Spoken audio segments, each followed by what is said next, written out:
অমরনাথ যাত্রায় আমরা এখন পঞ্চতরণীতে। ওই দূরে টয়লেট আর এই হলো আমাদের টেন্টের ভিতর। বাবাকে দর্শন করার আজ সেই বহু প্রতীক্ষিত দিন 9th জুলাই।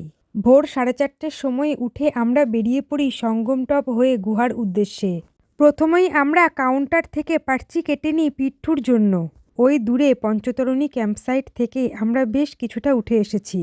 এত সকালেও কি পরিমাণ ভিড় দেখো। ওই দূরে বয়ে চলেছে নদী আর পাহাড়ের আঁকেবাঁকে আমাদের নিরাপত্তার জন্য দাঁড়িয়ে রয়েছে আর্মি ভাইরা। অবশেষে দেখা পেয়ে গেলাম সেই বহু প্রতীক্ষিত পবিত্র গুহার। আর প্রথম গুহা দর্শনের পর সকল পুণ্যার্থীদের মুখ থেকে এইরকমই আওয়াজ বেরোচ্ছিল, দেখা পেয়ে গেছি গুহার। জয় বলে জয় বলে।